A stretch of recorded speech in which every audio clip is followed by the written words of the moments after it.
You got a tour of the basement? I did. It's magical though. You met her all right. Yes. Nice to meet you. It's Magpie. I'm taking out the office today. Okay. Glad you got to see the basement. I sit down there where George Pond is. Okay. So. Oh, are you the new Emily? Natalie. The new Natalie. The new Natalie. Yeah. The flight connector. Okay. Very cool. Welcome. Thank you. Yes, yes. The power, yes. Depends on whether You gotta watch out for this organization coined the term World War II. Did you know that? Did you know? Yeah. What is this organization? The term World War II. Oh. Yeah, and then you started using it. I was just wondering. Sorry, you talking to me?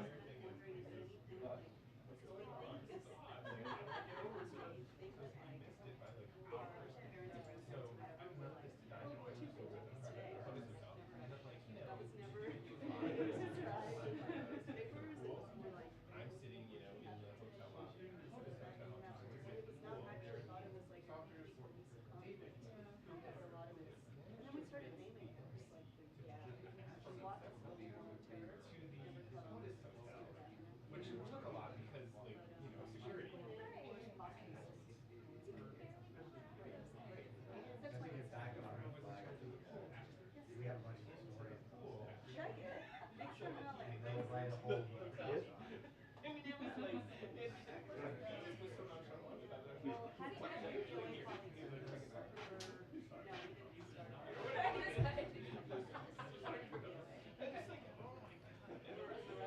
Would be like, you know, filing off of a live stream.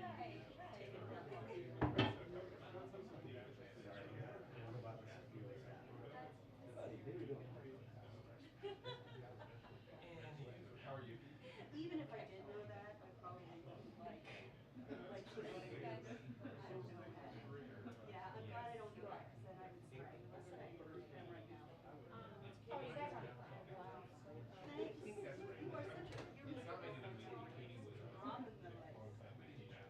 Her Instagram was yeah, right. She needed it. There was lots of shit.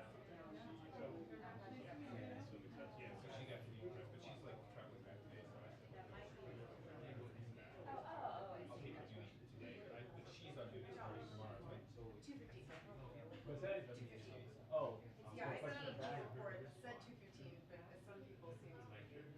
You know, I'm kidding. Because Sheer doesn't read the emails.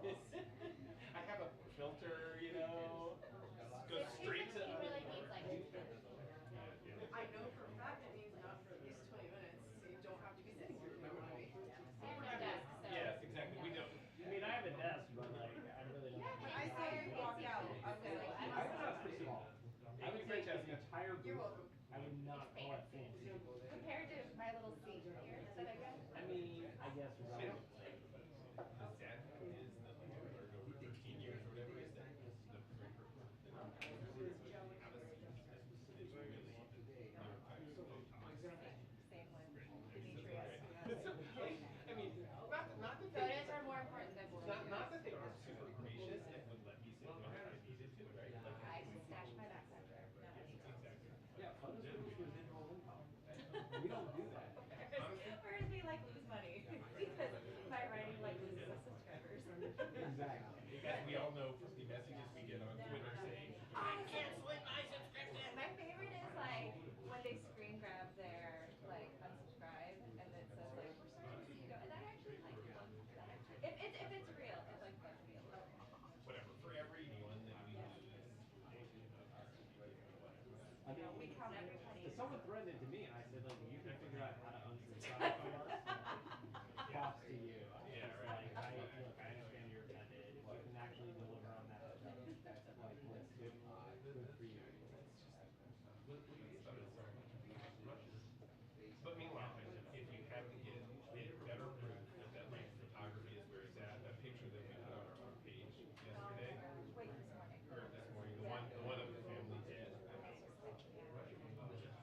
That photographer, Oh, Lindsay, oh. right, she's amazing. It was insane.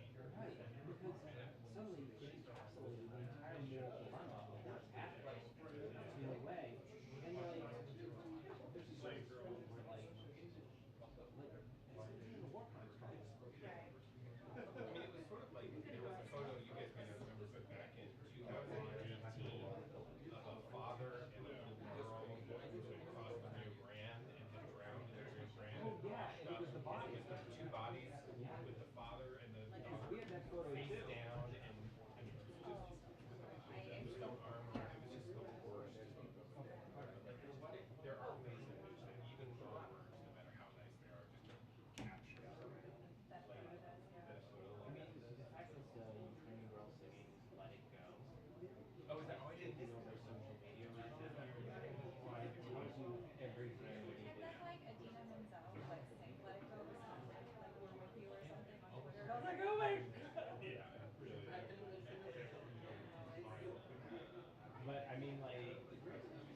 Certain polls are being found, even from Poland now.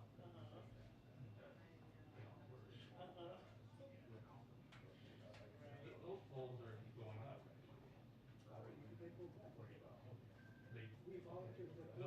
The poll in the back, where she says use the word who's joining in. No, the Poland volunteered the big planes to. We did volunteer for that. How come we volunteer for that? And we're gonna replace the big,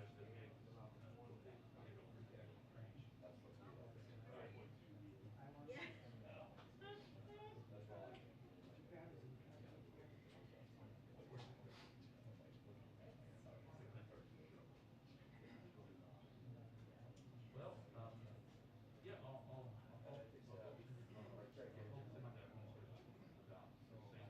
earlier why they were, why they didn't delay waiting for this. Kind of reminds me of the Afghanistan delay.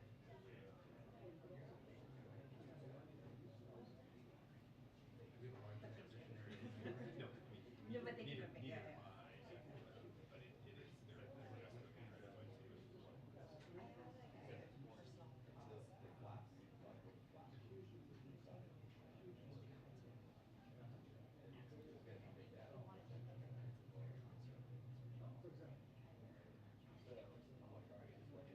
You asked that question. Yeah.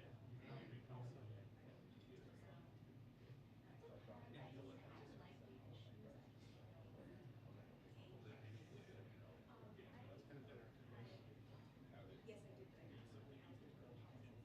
right. Anyway, I just thought, I was not aware of that one. I'll ask that one.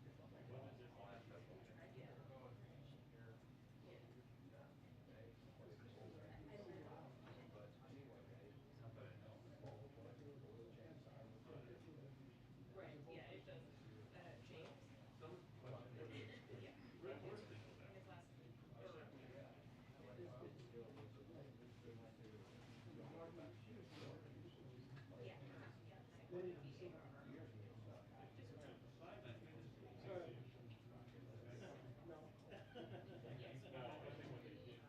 Simon. I have yeah, a so 4 basically. p.m. meeting with the Presbyterian. Can I play use of the chairs? Hey, how are you? What instrument do you play? Musical chair. Let's do it.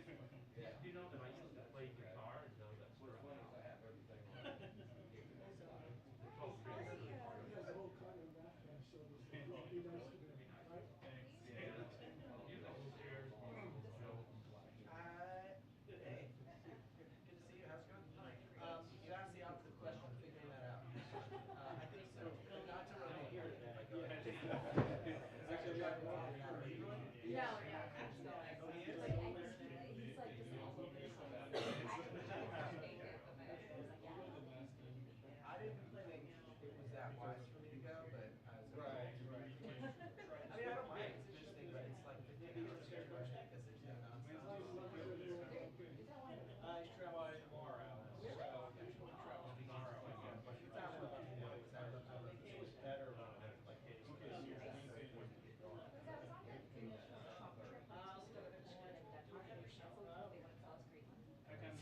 just got an email that she was going through the lawn, so.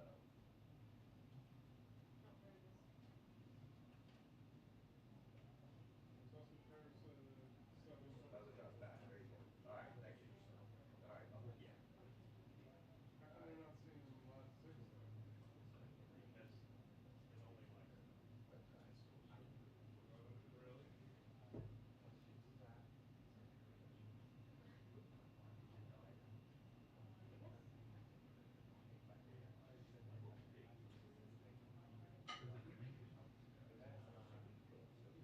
Really? That'll be me, Jimmy. I'll completely forget about it. it's been about 10 days since. What were,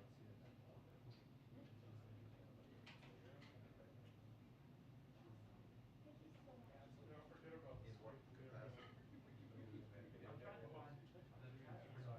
Or a minute ago, like usually when I'm so Why do you strong. get that sense? No, I forget what's in there. For listening. Oh. How did you find it out? I get a text. Two texts. Yeah. You take your time off to do that? Yeah, a couple days on the tail end of that.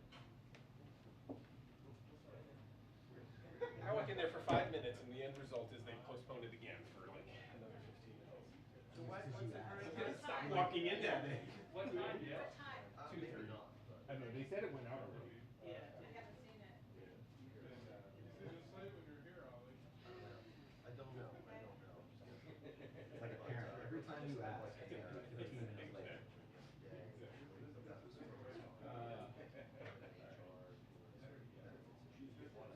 Oh, Ollie, what do we want to do, what do we want to do for time? 11. So, or 8:12? Yeah. And that was something. 7:30?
think so, because it was me and somebody else.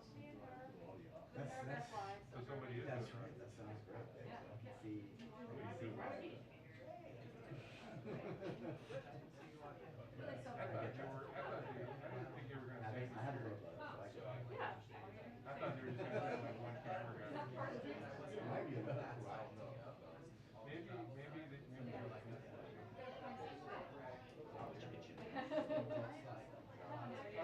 All right, brother. That's a good idea.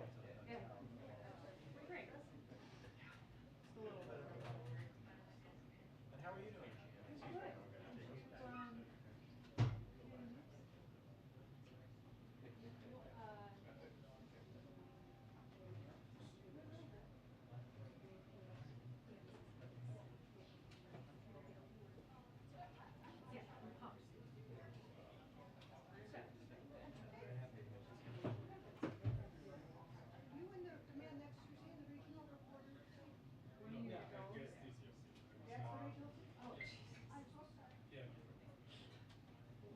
Focus on that.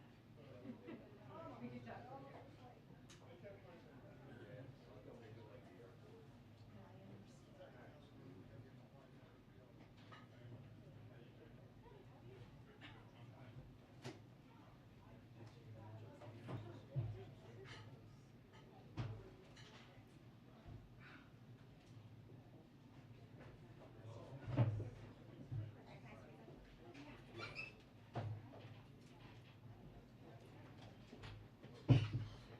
Refreshing to have warm weather.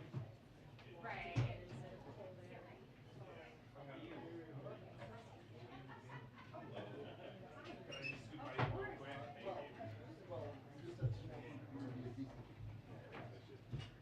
My jacket on so I can sit here. You handsome devil. I know, right? If I don't get a handsome devil, just like Sanger did.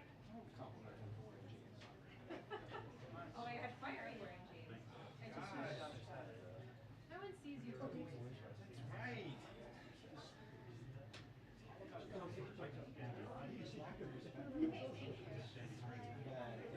I actually was trying to find a pair of pants that didn't have masks in every pocket, and this is one.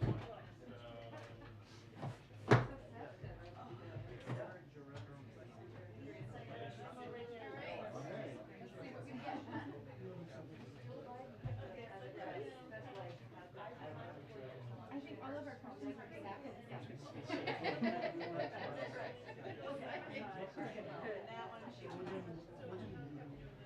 I'm sure your questions are better than Phil's. Yeah. She'll ask first, and then I'll ask follow up. Basically, just Okay. taking her All language right. I'm glad we're- and styling smart.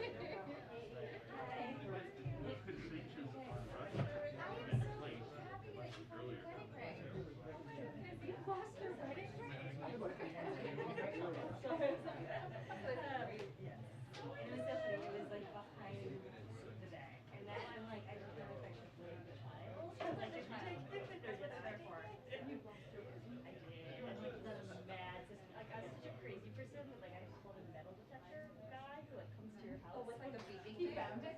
So right before he did, because he works on a pro bono basis. So you like offered him, pay him how much? And I told him I was like, oh, hey, and after 2 weeks, I was like, I'll pay him $1,000. I was like, that's how much. I feel like it was worth like a sizable amount of money. Like, you're crazy. You're gonna spend it. I was like, it's my choice. You gave it to me. My husband. I choose how much I'm gonna spend. That's just gonna say. So then I found it. Like systematically where I was like the cleanest it's ever been. That's great. This is how the reading started. This story. But it was found behind his bed. And I was practically diaper, or did he take it and like dump it? Because he's had his stole my car keys. Heater. It wasn't a wedding, but he stole the car keys. And he tunneled up into the backyard. He literally found them like a week later. And he had to, he lived in the car and had to get taxis. Oh my God, because I couldn't, like I couldn't drive. Now this is an ad. This is an ad for the Apple AirTag. I had to do that. An AirTag on the ring.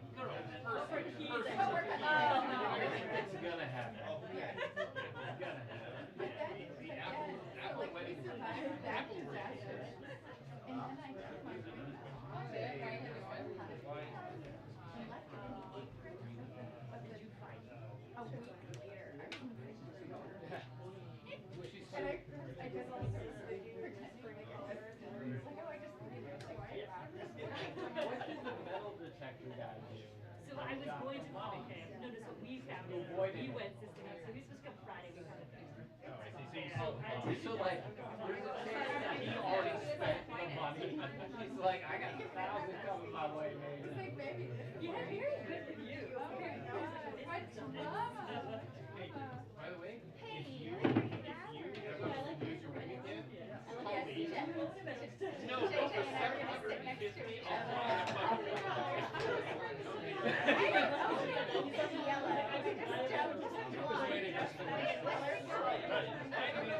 she was willing to pay the bill.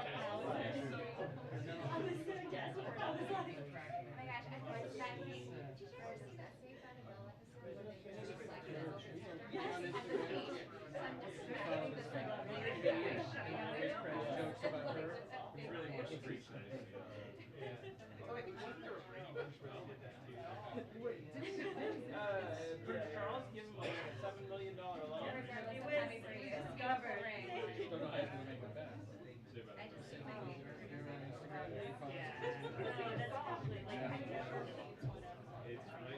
Oh gosh. I mean, maybe true. It's like that. Solid.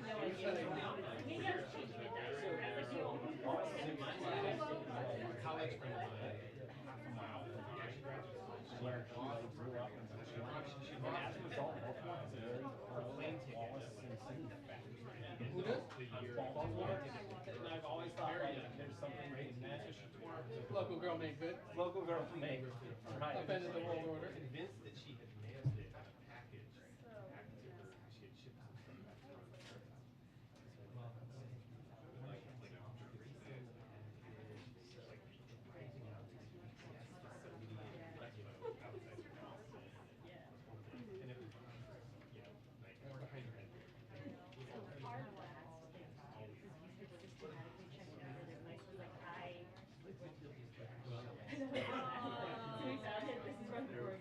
I've done the track.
very specifically says that give him the 10 billion that he's asking for.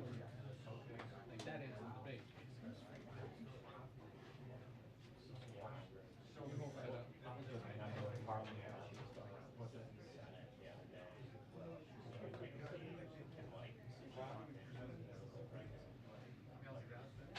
It's whatever. Use them.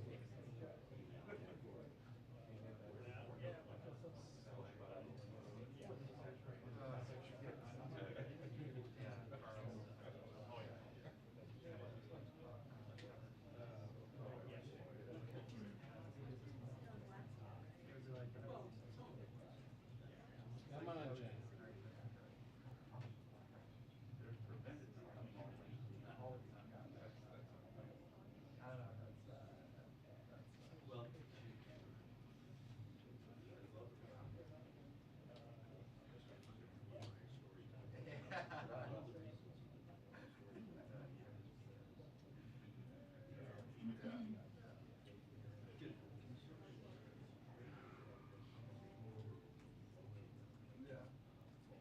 Can you see me?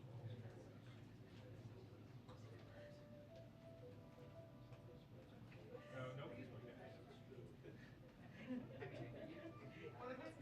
Yeah. Sort of. I mean, if it starts down.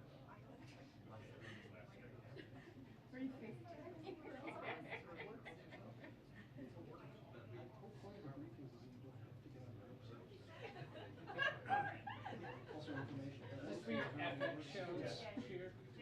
Just for your FX show or something.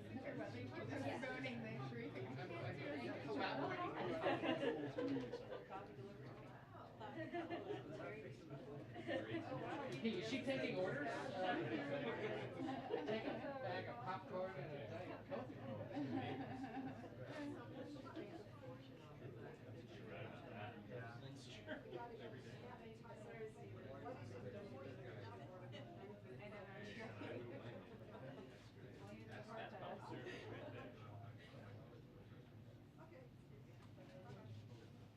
Yeah, I'll put a neon thing. I'll put a neon thing. No.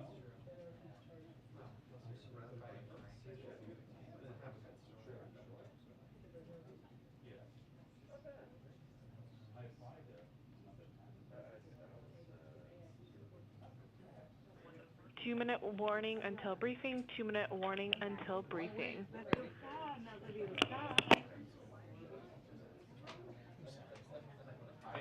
2-minute warning until briefing. 2-minute warning until briefing.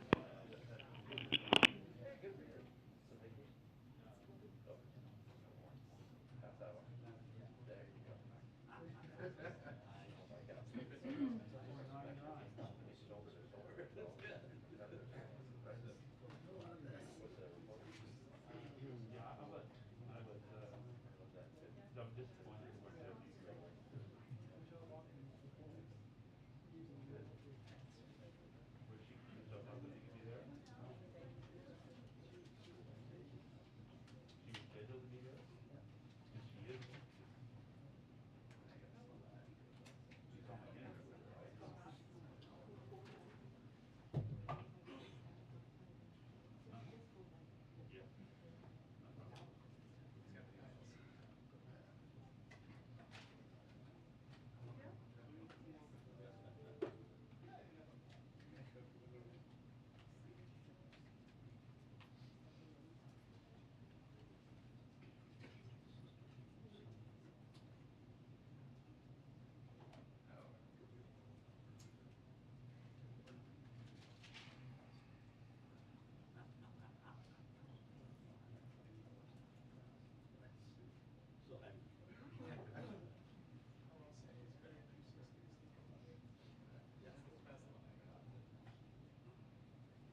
Okay.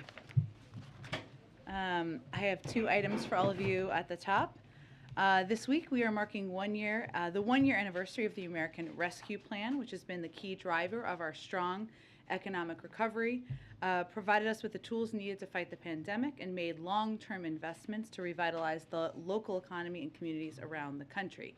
Each day this week, we will focus on a different element of the hundreds of ARP, or American Rescue Plan, programs that have successfully delivered resources across the country over the past year. Today, we're focusing on ARP's higher ed investments in community colleges, HBCUs, TCCUs, tribally controlled colleges and universities, and MSIs, minority serving institutions. In a press call today with key members of Congress, Education Secretary Cardona will highlight the ARP's Higher Education Emergency Relief Fund to serve students and ensure learning continues during the pandemic. The ARP's funding for higher education includes over $10 billion for community colleges and over $2.7 billion for HBCUs, one of the largest ever federal investments in community colleges and HBCUs. These funds are already having a significant impact on institutions and students. A recent survey of college presidents by the American Council on Education found that these ARP investments enabled 93% of colleges to provide direct financial support to students at risk of dropping out, 81% of colleges to keep students' net prices similar to pre-pandemic levels, and 70% of colleges to continue to employ faculty, staff, and other employees. Today, we also have a new announcement from the President's competition agenda. The Departments of Treasury, Justice, Labor, and the Federal Trade Commission investigated the effects of the lack of labor market competition on the U.S. economy. This new report makes clear that there is more we can do so every worker can take advantage of our historically strong labor market recovery. Corporate concentration and anti-competitive practices like non-compete agreements and misclassification have stifled wages for workers and reduced their power to bargain for dignity and respect in the workplace. The costs to workers are substantial. Lack of competition causes workers' wages to be 20% lower than what they'd otherwise earn. The report also shows that diminished labor market competition holds back our entire economy, inhibiting innovation, increasing prices, and curbing economic growth. And finally, I know some of you will be traveling with us to Fort Worth, Texas tomorrow, so I wanted to give you a little bit of a preview of that. Tomorrow, President Biden and Secretary of Veterans Affairs Dennis McDonough will travel to Fort Worth, Texas to speak with veterans, caregivers, and survivors about addressing the health effects of environmental exposures such as burn pits. This is obviously something the President talked about in his State of the Union address a little less than a week ago. They will visit the Fort Worth VA clinic and receive a briefing from VA doctors and nurses on their primary care and specialty health services for veterans. They will also speak with veterans and patient advocates about different challenges facing the community. Then they will deliver remarks at Tarrant County Resource Connection on expanding access to health care and benefits for veterans affected by exposure to harmful substances, toxins, and other environmental hazards, including those from burn pits, as part of the Unity Agenda for the nation. The President will discuss the administration's actions to address these issues, including a new proposed rule to consider adding certain rare cancers to the list of those presumed to be service-connected. And he will urge Congress to send him legislation that ensures we honor our commitment to veterans exposed to toxic substances. President Biden believes we have a sacred obligation to care for our veterans and their families, and as a military family, the Bidens know firsthand the challenges that come from military service and deployment to combat zones. With that, Josh, why don't you kick us off? Thanks, Jen. 3 questions. First, administration officials are meeting with foreign counterparts in Venezuela. We've also talked to Iran and the Saudis. Is the supply of oil so important that it's acceptable to cut deals in some cases with countries that may have engaged in unsavory actions in the past? Well, first, I think it's important to take each of those engagements separately, because there are a range of issues that are important in each of those relationships. One, as it relates to Saudi Arabia, we did talk a few weeks ago about how Brett McGurk and Amos Hochstein went to Saudi Arabia to discuss a range of issues, including the war in Yemen, including security in the region, and certainly including energy security. They had the discussion. It's in everyone's interest to reduce the impact on the global oil marketplace, and that was part of that discussion. As it relates to Venezuela, the purpose of the trip that was taken by administration officials was to discuss a range of issues, including certainly energy security, but also to discuss the health and welfare of detained U.S. citizens. We're never going to miss an opportunity to do exactly that. And I will just note in this scenario that they are separate. They are separate paths and conversations, just as they are in the Iran negotiations. And what was the third country you mentioned? Sorry. Well, Venezuela, Iran, and Saudis. Oh, and Iran, the most vital reason, the most important reason why we are focused and have been focused on having these discussions with the Iranians and our P5+1 partners is to prevent Iran from acquiring a nuclear weapon. That is why we're in these negotiations. We are getting closer. There are still important components to work through, but certainly the discussion of oil is a part of that, but the most important reason is to prevent them from acquiring a nuclear weapon. So I would just note, and I went through all of those purposefully, obviously, because these are all geopolitical issues that have a range of topics that are a part of the discussion in our engagements. Secondly, House Speaker Nancy Pelosi has suggested that Russian oil imports should be banned. We're already seeing that Russia is struggling to sell some of its oil, which suggests that supplies are destabilized. Given that fact, would President Biden sign a ban, and what would hold him back from doing so if not?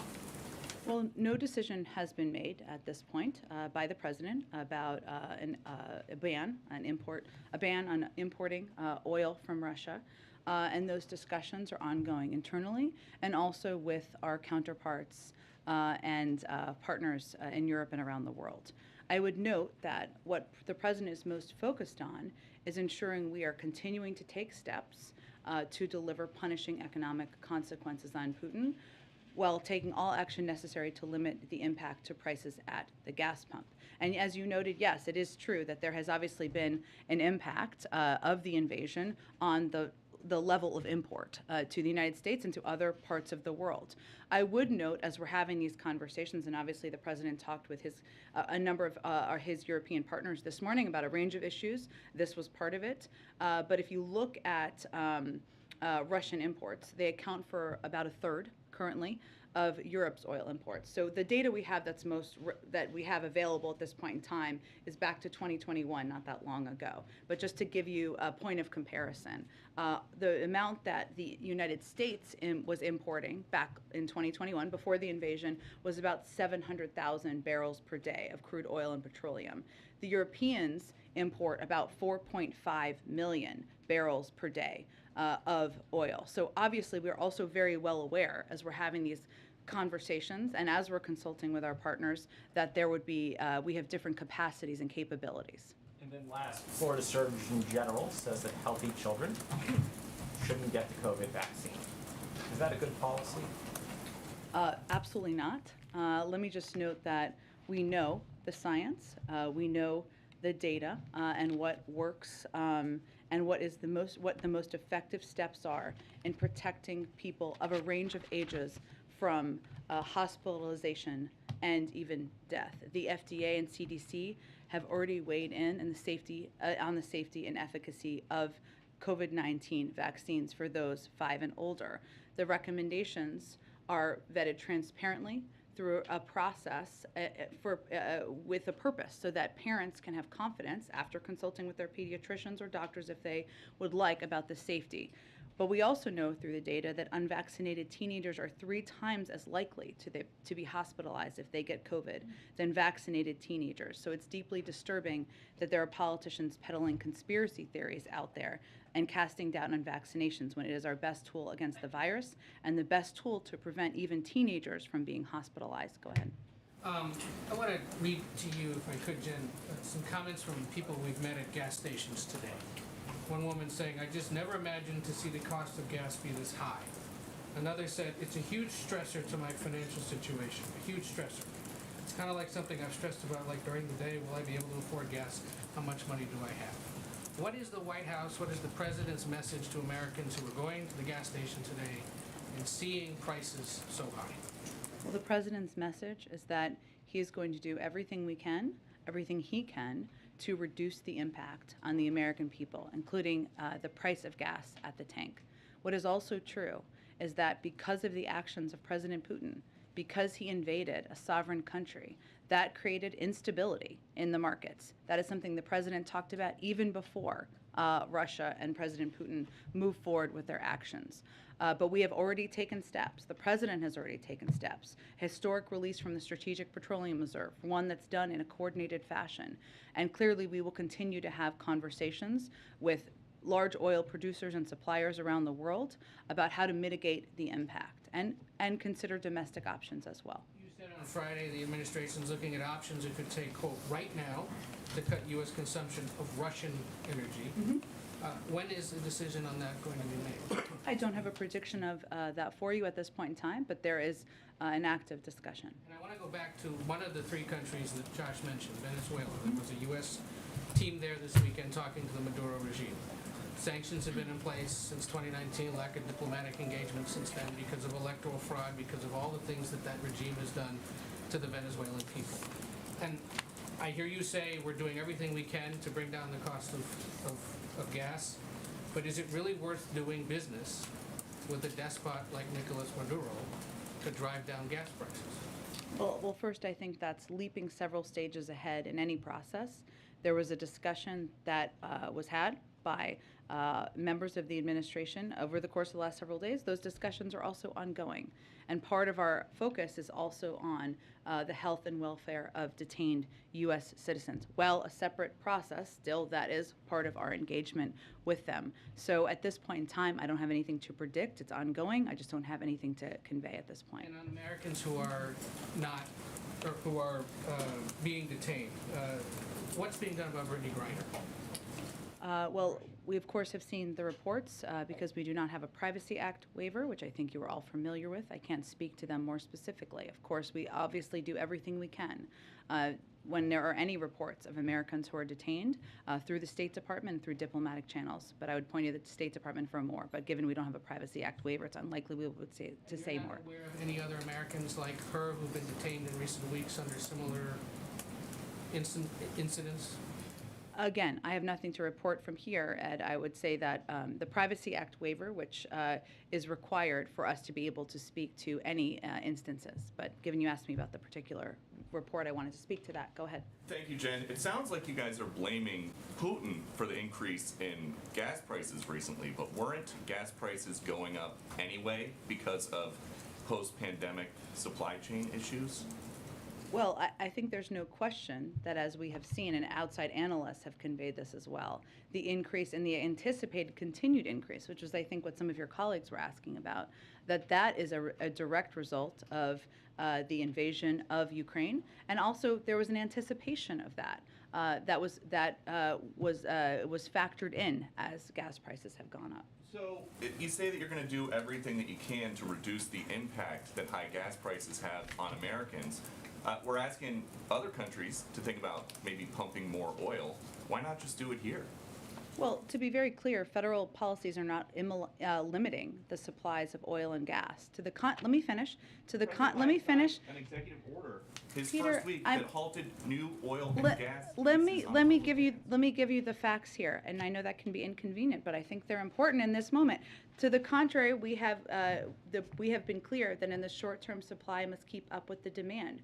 We are, and here and around the world, will we make the shift to a secure, clean energy future. We are one of the largest producers with a strong domestic oil and gas industry. We have actually produced more oil. It is at record numbers, and we will continue to produce more oil. There are 9,000 approved drilling permits that are not being used. So the suggestion that we are not allowing companies to drill is inaccurate. The suggestion that that is what is hindering or preventing gas prices to come down is inaccurate. Would President Biden rescind his executive order that halts new oil and natural gas leases on public lands?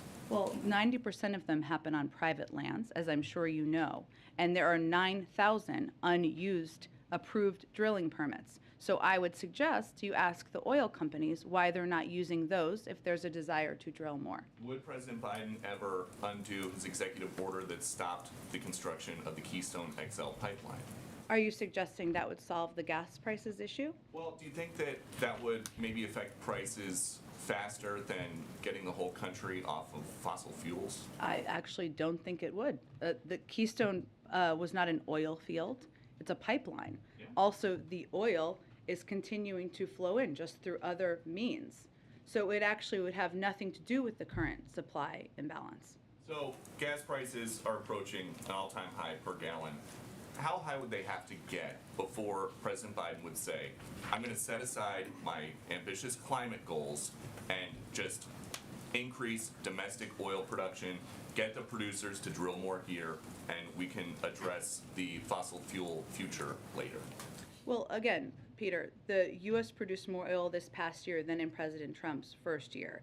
Next year, according to the Department of Energy, we will produce more oil than ever before. Those are the facts in terms of oil production. And again, right now there are 9,000 unused approved permits to drill onshore. So I think you're misidentifying what the actual issue is. But if we're looking to the future and what we can do to prevent this from being a challenge in future crises, the best thing we can do is reduce our dependence on fossil fuels and foreign oil, because that will help us have a reliable source of energy so that we're not worried about gas prices going up because of the whims of a foreign dictator. Right, and you guys think that asking Saudi Arabia or Venezuela or Iran is reducing our dependence on foreign oil? That's actually, I just outlined each of those specific scenarios and the range of discussions that we're having with each of those countries. I don't think anybody is advocating for Iran to continue acquiring a nuclear weapon, perhaps except for the former president who pulled us out of the deal. Go ahead. President Zelensky spoke with ABC today. He says that he's had a long-standing request in with allies to access these Soviet-era fighter jets. So I want to ask you about this possibility of backfilling these fighter jets. He says President Biden can do more to make this happen. What's your response to that, and what's the holdup? Well, just for clarity, I know everybody's following this very closely, but to catch others up, we're talking about Polish planes, right? These fighter jets that they are requesting. We're working with Poland on this issue and consulting with the rest of our NATO allies on it. This is Poland's sovereign decision to make. We have in no way opposed Poland transferring planes to Ukraine. But to go to the source of your question here, I think, Cecilia, there are a number of challenging practical questions, including how the planes would actually be transferred from Poland to Ukraine, right? So are they going to fly? Where will they depart from? Where will they land? Those are all very important questions here. And also, as it relates to the backfill question, we are working through some pretty complicated logistics on that front as well, including how we would backfill, because procuring new planes and transferring serious weapon systems often takes years to do from the United States. So that is all. Those are all two layers of difficult logistical challenges here. Predominantly logistical challenges that is the holdup, or is there a concern on the part of the president that supplying Poland these planes could exacerbate the conflict with Russia, Poland, other allied countries? Well, I think there's an important question here, as I touch on a little about where they take off from and where they land, right? There is a air base that is a NATO air base in Poland. If you have planes departing from there, that could be a challenging circumstance. What are the other options, and where do they land? So those are some of the logistical challenges. Obviously, the Department of Defense can speak to this more intensively, but we're looking at all of those factors. But we are not certainly preventing or blocking or discouraging Poland. They are a sovereign country. They make their own decisions, but it is not as easy as just moving planes around. And President Zelensky said that in recent days that all of the people who will die from this day will die also because of you. He's essentially saying the West will have blood on its hands if it doesn't do more. Is the president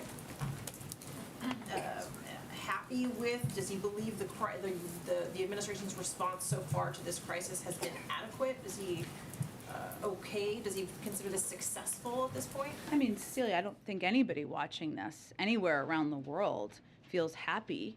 But let me finish. This is barbaric. It's horrific to watch. I mean, you have 1.5 million, if not more, refugees crossing the border. You have mothers and children dead on the side of the road.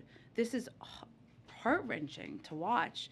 And it's heart-wrenching to watch, you know? And I think for us who are working in public service, you watch in these moments, and there are limitations in the sense that we are not going to send U.S. troops to fight in Ukraine against Russia. The president is not going to do that. That is what you have to weigh as president of the United States. What we are doing and what he is doing is continuing to take every step to provide them security assistance. $1 billion of security assistance that has been expedited. I know the Department of Defense gave an update on Friday about how much of that has arrived. A huge percentage has arrived and been expedited in a very short time frame. We have also provided economic, humanitarian assistance. And I think any world leader would tell you that without the president's leadership and without the United States rallying the world to hold Russia accountable, there would not be the kind of accountability pressure on the financial system in Russia. So we are doing everything that is in the interest of the United States, in the interests of our partners in NATO, to put pressure on President Putin to support the Ukrainians, and certainly doing that while we watch them fight bravely and courageously. I think the last thing I would say on this, Cecilia, is that it's also important, and we're very cognizant of this here, to be clear that this is going to continue to be a very, very difficult period of time. The Ukrainians are fighting bravely. We're standing by them and supporting them. But Russia they are going to continue to fight. They are going to continue to pursue what President Putin's ambition is. Go ahead. Step back a little bit in terms of supply. We've been talking about specific countries, but this has been an effort that's been underway now for several months. Amos, Brett, many others as well, Algeria, Japan. What is the update in terms of has supply been kicked in on the LNG side or on the oil side? Where does that stand given the extensive effort in the lead up to now to try and backfill and ensure stability on the supply side? You mean for the global markets, for natural gas, both? Natural gas or oil on the global markets. So let me start with the natural gas side, because that we anticipated would be an issue for the Europeans primarily. We have had some success, Japan as an example, and I can see if there are others to read out to all of you, where there was supply that was intended to go to Japan and other countries in Asia and redirected to Europeans so that it could help backfill the potential shortage in natural gas. That is less an issue for us here in the United States and more an issue for the Europeans, and to your point, it is something we've been working on for some time. In terms of global oil supply, I don't have anything to read out for you at this point in time. Those conversations certainly have been ongoing, but the coordinated release from the Strategic Petroleum Reserve and the continued discussion about that has been a part of the effort to address the shortage or the potential for shortage in the marketplace. But 60 million barrels is, I'm not trying to minimize it, but it's a drop in the bucket given the scale of the kind of dislocation we've seen. Is there a trigger in terms of the conversations with global allies, partners, players in the supply market that would cause them to come in based on the conversations that have had? Like, what is going to bring them in and make clear that the months of work you guys have put into this actually results in something tangible? Sure, I certainly understand your question. What I was trying to convey is that that's part of what we've done to date. But we are continuing conversations about a range of what would be needed moving forward. And there are a range of options on the table. I just can't detail more specifics from here. Okay, and then last one, how much does it weigh on the administration if you move towards cutting Russian imports of oil, that it would be a unilateral move in the face of what had been a very carefully calibrated coalition up to this point where energy was considered off the table for the most part? Sure. Well, I would say this is one of the reasons that I gave the example of how much our capabilities and our capacities are very different, both because we import such a smaller percentage of oil from Russia than the Europeans do, but also because we have a much larger capacity for producing our own oil. So it is a very different circumstance, and certainly we are going to continue to consult with, continue to convey where our plans, where our discussions are here internally with the Europeans, but I would look at it through a different prism than past coordinated efforts. Go ahead. Can I just follow up there? Just today, Russia said that it could cut off fuel through the Nord Stream 1 pipeline, not Nord Stream 2. You know, to what extent are you concerned that European allies who depend so incredibly on these oil and gas imports from Russia could really be stuck? I mean, like, what, I realize you're making efforts, but, you know, to what extent does that factor in, and what do you say to Russia in terms of this threat? Well, I think we have been concerned from the beginning about steps that President Putin could take to impact neighboring countries in Europe, through a range of means. And certainly access to energy and energy security is a part of that. That's obviously one of the reasons we've been working with a range of partners on addressing what could be a natural gas shortage. And you are right, Andrea, as you well know, that the Nord Stream 1-2 threat aside, the reliance on the import of Russian oil is so much more significant in in Europe, that well over the course of time, it's clear they recognize the need to diversify their means of getting oil. This is a bigger challenge and puts them in a more challenging position. And we recognize that from here, even as the president is considering steps that we could take from here. So it is one of the reasons why people like Amos Hochstein, Brett McGurk, others from our national security team have been engaging in a range of discussions over the course of the last several months. So I guess a couple of follow-ups just on that, and then I've got another question. So these conversations that are taking place, both in terms of securing additional sources or supplies of energy, but also in terms of closing sanctions loopholes and you know, it doesn't seem like you're getting a huge amount of traction. I mean, in terms of India, Pakistan, you know, and China has still not been, you know, helpful in this regard. How would you assess the success of that? And then just quickly on the what you were saying about the European supplies. So are you saying that the coordinated action one shouldn't view the differentiation on energy as a failure of the coordination? So on the second piece, yes, that's what I was saying, and that we recognize, and the president and other national security officials have been very clear in our conversations that we have a different circumstance as it relates to Russian oil, because we import such a smaller amount, and because we have our own production capabilities and capacities, and that is different. We recognize that. On the first piece, tell me, sorry, what was the first part of your question? Success of this outreach. Yeah. I mean, you're sending people all over the globe, basically, to, you know, either virtually or in person, to continue to try to isolate Russia, and it doesn't seem like you're getting as much traction with some of these countries as you might have hoped. I wouldn't look at it through the isolating. That's part of our overarching effort here, right? But as it relates to oil supply, what we're trying to do is engage with energy producers and those with reserves of oil supply to make sure that we are addressing the supply in the marketplace. Obviously, the coordinated release from the Strategic Petroleum Reserve just a few days ago is an example of that. And I certainly understand you're asking which country is here and where are we having those conversations. I understand those questions. I just can't get into more specific details from here because it wouldn't be constructive to our efforts to make progress. Go ahead. Okay. About Iran, I'm sorry. Sure. Yesterday, Secretary Blinken said that sanctions on Russia over Ukraine have nothing to do with cooperation with Moscow on the Iran nuclear deal. But today, Russian Foreign Minister Lavrov doubled down and saying that all participants must have unhindered cooperation. Are you doing anything to provide Russia any kind of written guarantees in order to bring this, you know, Iran nuclear deal over the finish line? Well, again, I think on this, we're making progress together. Russia is a member of the P5+1.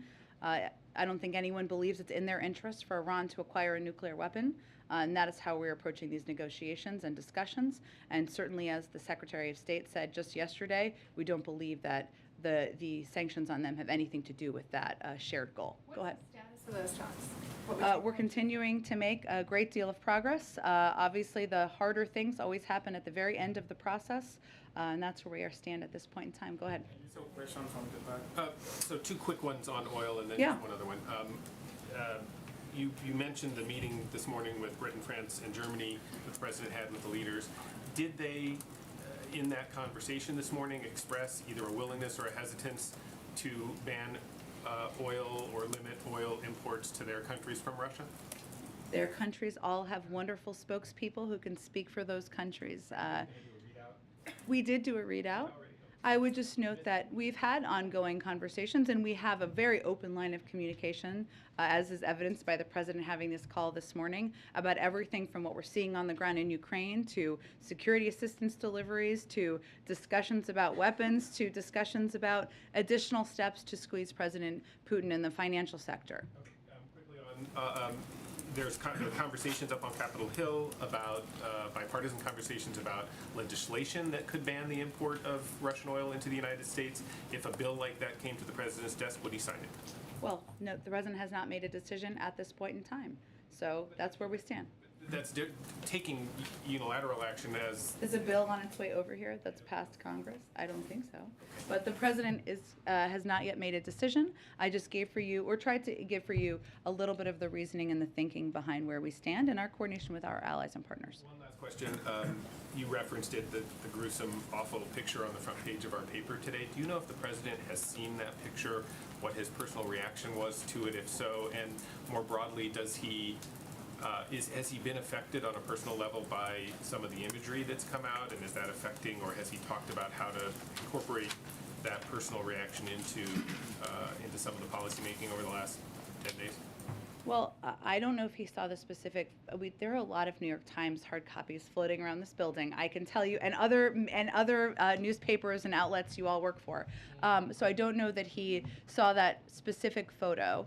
But what I can tell you is that, the president is somebody who, of course, has been working in national security and foreign policy for decades through his career, right? He is also a father, a grandfather. I don't know that anyone, including him, has seen those photos, whether on the front page of your paper or others, and not been moved. And I'm sure I can speak personally that, talking to my neighbors, my in-laws, I'm sure this is true for all of you as well. The personal impact people have felt in this country, it's really moved people in this country. And the president is absolutely a citizen of the United States, of course the leader of the free world, but also somebody who has enormous empathy for the plight of other human beings. And he has, of course, been impacted by the images he has seen, as we all have been. Are they war crimes? Go ahead. Going back to Venezuela for a second, would they have to agree to release the U.S. citizens imprisoned there if the U.S. were to ease the current sanctions on oil exports? So it's a really important question. There are different channels. And obviously we're going to continue to do everything we can to bring anyone who is detained in Venezuela or any other part of the world home, but they happen through different tracks. They're all a part of the conversation with Venezuela writ large, but not at the same time.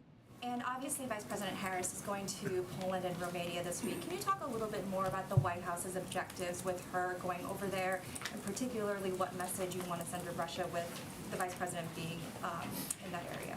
Absolutely. So as you noted, the Vice President is leaving on her trip just in a couple of days, and she'll be over there really showing the support of the United States for the work of our allies and partners, whether that is on refugees, and a number of these countries, including the one she'll be visiting, have welcomed hundreds of thousands of refugees from Ukraine. And she'll also be talking about our ongoing range of options and assistance that we've been providing to the Ukrainian people. So she is going to be there. I think it sends a strong message that the Vice President is going to be in meeting with many of our Eastern Flank partners, NATO allies, to convey our commitment to working in lockstep with them and to continuing to support their efforts in the region. Quick one. This morning, the Democratic and Republican leaders of the committees that oversee trade said that they have a deal on legislation that would in part suspend normal trade relations with both Russia and Belarus. And I'm wondering if the White House supports that either through legislation or through other avenues. I've seen those reports, but we don't have any decision on a policy from here at this point in time. Go ahead in the middle. A couple questions. Over the weekend, British Prime Minister Boris Johnson took to the New York Times, had this op-ed in which he argued that the U.S. Western allies should go further in economic sanctions. He specifically said to expel every Russian bank from SWIFT. I know that there were limited actions. Does the United States support expelling every bank? Well, typically what happens with SWIFT and removing when we're implementing this, and Iran is the best point of comparison here, is it's done institution by institution. So that is the case here as well. It's done institution by institution. We haven't taken options off the table, and I'm not taking options off the table here, but it's been we've implemented it in the same way with our European partners that we did when we implemented it as it relates to Iran. Sorry, so just to be clear though, there's not limitation. I mean, it sounds like there were limited institutions that were targeted thus far from removing them from the SWIFT banking system, but you would be open to going further. We've never taken that off the table. The other thing I wanted to ask you about, going back to the Iran nuclear deal, is my understanding is that Russia is demanding guarantees that sanctions targeting the Kremlin over Ukraine do not hinder its trade with Iran. That would potentially be reopened if this Iran nuclear deal moved forward. Could that throw a wrench in negotiations? And I am curious what the White House's take is overall on Russians trying to put that ultimatum down. Well, again, I think as our Secretary of State said yesterday, we don't believe it has anything to do with our shared goal of preventing Iran from acquiring a nuclear weapon. So you don't see it as a way to potentially, I guess, limit the impact that current sanctions We don't believe Russia wants Iran to have a nuclear weapon either. And sorry, just to be clear, so you don't see the idea, though, that these sorts of sanction guarantees of its trade with Iran would have any impact on the current sanctions that the U.S. and Western allies have imposed on Russia? No. Okay. I think, as in our Secretary of State spoke to this yesterday. Can I ask you one other question? In parts of southern Ukraine, it seems that Russia has shifted from a military takeover to essentially occupation. That it is now occupying parts, occupying towns. Does the White House support the Ukrainian people's right to resist the occupation and essentially through any means necessary? Well, we certainly support the rights of the Ukrainian people to fight back. I would note that we have seen many Ukrainians, many members of the Ukrainian military, and certainly President Zelensky and leadership fight bravely, courageously over the course of the last 12 days. I think it's also true that the world needs to be prepared for a very long, difficult road ahead. While they are fighting bravely and we are standing with them and supporting them, the Russians are still intending to grind out military advances in the short term, just by sheer manpower and firepower. So yes, we support their right to push back and to fight back against that. Go ahead. On businesses, is there any concern in the White House with all these Western companies that are suspending operations with Russia, that just ends up deepening ties between Russia and China, that this is really forcing Russia in its connections deeper into China? Well, as you know, we've seen that for some time, right? Long before Russia invaded Ukraine, them moving a little bit closer together or closer together. What is true on the economic front, though, is that the G7 alone, and that is not the totality of the unity as it relates to these sanctions, accounts for about 50% of global GDP, while Russia and China, account for only 15%. So they can't backfill the impact of these sanctions from China. It's just not possible. Now, we've also seen China abide by the sanctions that have been put in place. They obviously abstained also from the UN Security Council vote and have made some comments about the sovereignty and territorial integrity of Ukraine. If they don't abide by the sanctions, we always have, we clearly have means to take steps, but that's what we've seen to date. So it doesn't sound like the White House is concerned that some of these withdrawals will backfire and create permanent ties between Russia and China. Well, we know they were moving closer long before the invasion, which is, I think, an important component here. But as it relates to the economic ties, there's not a way, just based on purely their place in the economic marketplace, for China to completely backfill the impact of the G7 and others in the world and the financial sanctions. Oh, good. Saudi Arabia, is there any discussion in the White House yet for the president to call the Crown Prince, MBS, Mohammed bin Salman, to talk about oil?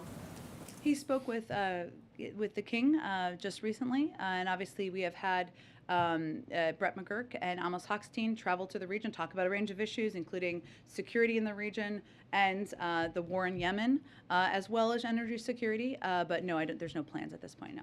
Jen, you detailed some of the challenges as it relates to the jets that are in Poland right now, the NATO base there, how you get it into Ukraine and do it in a way that doesn't instigate a wider war here. Vladimir Putin this weekend warned that implementing a no-fly zone would be considered a declaration of war, but he also went further. His language was, via translator, any move in this direction will be viewed by us as participation in the armed conflict. That very second, we will view them as participants, and it would not matter what members they are. So why does the U.S., or perhaps the U.S. and its NATO allies, have confidence that delivering those airplanes in any form will not be viewed by Vladimir Putin as an act of war?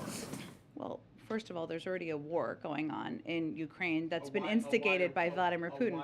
He was referring to a wider war that would bring in them as an added Well, I think you ask an important question here, and it is, where do these military planes take off from? That's an important question, right?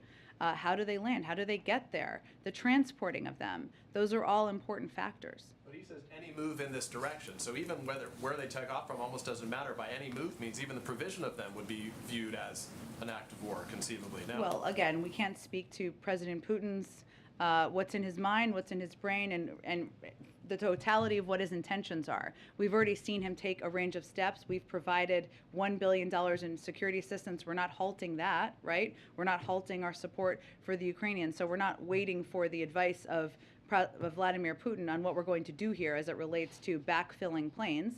But the procurement or the providing of planes is up to Poland. They're a sovereign country. They can decide. I just wanted to outline some of the logistical challenges, which are real, and they're on a couple of layers. understood. Given the conversation we've had earlier about Iran, Venezuela, and Saudi Arabia, the president, as a candidate, said in November of 2019 of Saudi Arabia, he said, we would make them, quote, pay the price and make them, in fact, the pariah that they are. There's very little social redeeming value in the present government in Saudi Arabia. Does President Biden still stand by those words about the government of Saudi Arabia? He does. He's never stood away from them, Peter, but it's also true that there is a war in Yemen, that there are security issues in the Middle East, that there are a range of steps we need to engage with all sorts of countries around the world on that are because it's in our U.S. national security interests and in our interests. Go ahead. So following up on that, Axios reported this morning that the president's, there's a deliberation here at least, that the president might go to Saudi Arabia. Can you confirm those deliberations and perhaps provide a little more insight into what's being discussed here? There's no current plans for the president to travel to Saudi Arabia.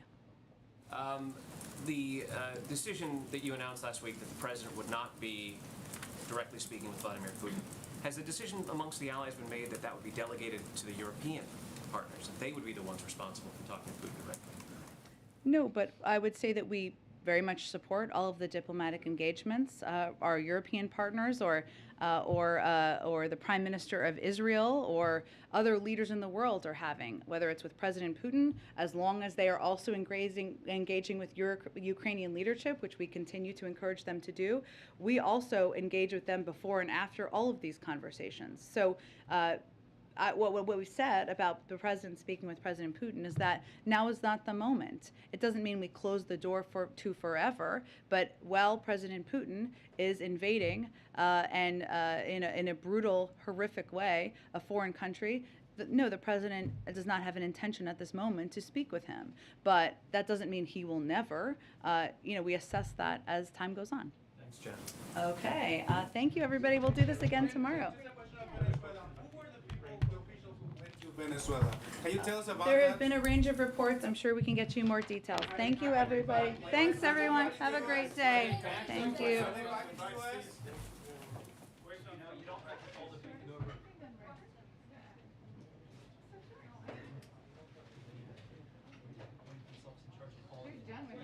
Who's done with it?